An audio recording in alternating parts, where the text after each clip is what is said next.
क्यों उमर अब्दुल्ला को डाक बंगलों में ठहरने से क्या रोका?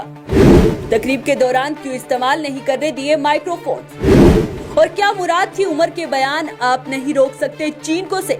जानने के लिए देखिए हमारी ये खास रिपोर्ट। नेशनल कॉन्फ्रेंस के रहनुमा और जम्मू कश्मीर के साबिक वजीर आला उमर अब्दुल्ला ने अपने हालिया लद्दाख के दौरे के दौरान रसाई से इनकार किए जाने के बाद मरकज पर हमला किया है। एनसी लीडर ने कहा कि वो अपने लद्दाख के दौरे के दौरान द्रास डाक बंगले में ठहरने से कासिर थे, जो कि लद्दाख इंतजामिया के योम तासीस के मौके पर मनाया गया था। इनकी पार्टी ने ये भी इल्जाम लगाया है कि उमर को लद्दाख के दौरे के दौरान एक तकरीब के दौरान माइक्रोफोन इस्तेमाल करने और द्रास के डाक बंगले में रहने की इजाजत नहीं दी गई। बादअज़ां उमर अब्दुल्ला की तकरीब के मकाम को मलका जगह पर मुंतकिल कर दिया गया।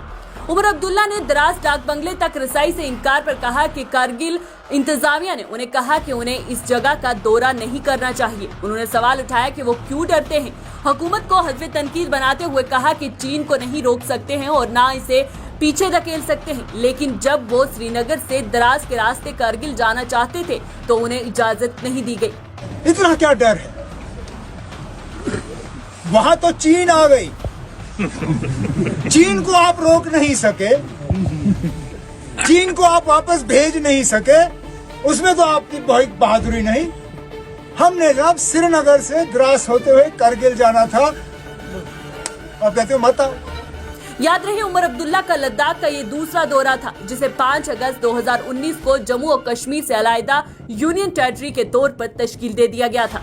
इस दौरान उमर अब्दुल्ला ने इंतजामिया को आड़े हाथों लेते हुए कहा कि एक ये जाहिर करता है कि इंतजामिया जम्मू और कश्मीर को 2 मरकज के जेर इंतजाम इलाकों में तकसीम करने के लिए अपने फैसले के बारे में कितनी मतजलजल है, जबकि उनके पास किसी अवामी इज्तिमा या जुलूस का कोई मंसूबा नहीं था और फिर भी वो माइक छीनने जैसी छोटी मोटी हरकतों का सहारा लेते हैं। दूसरा ये जाहिर करता है कि वो बुनियादी मेहमान नवाजी में कितने गरीब हैं।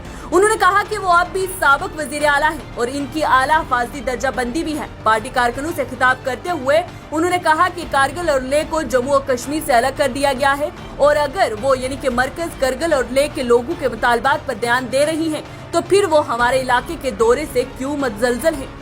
इसी मौके पर उमर अब्दुल्ला के करीबी साथी नासिर असलम वानी, जिन्होंने एनसी की तरफ से मुनक्कदा तकरीब के दौरान भी बात की, कहा कि जम्मू और कश्मीर के लोगों का कारगिल और लेह के लोगों से खून का रिश्ता है। ये पुराना रिश्ता है, कोई सरहद उनके ताल्लुकात को खत्म नहीं कर सकती। वो एक दूसरे के दर्द को समझते और बांटते हैं। एनसी लीडर ने ये भी कहा कि वो जम्मू और कश्मीर में अमन की वापसी की ख्वाहिश रखते हैं ताकि तमाम कम्युनिटीज बगैर किसी खौफ के रह सकें। 1990 की दहाई में वादी से कश्मीरी पंडितों के इनखला से कबल साबका रियासत में मौजूद फिरका वाराना ताल्लुकात को याद करते हुए उन्होंने कहा कि एक वक्त था कि जब वो साथ थे और फिर एक लहर आई और उन्हें अलग करके निकल गई। तो अगर आज माइक नहीं है, अगर कल होगा तो क्या जमीन आसमान का फर्क पड़ेगा? अगर कल करगिल से वापस आते हुए मैं यहाँ सिस्टम लगा के तकरीर करूंगा तो क्या आज और कल में कोई बहुत बड़ा फर्क पड़ेगा? मैं 6 साल जम्मू कश्मीर का वजीर आला रहा, इस तरह के फैसले मुझे समझ नहीं आते।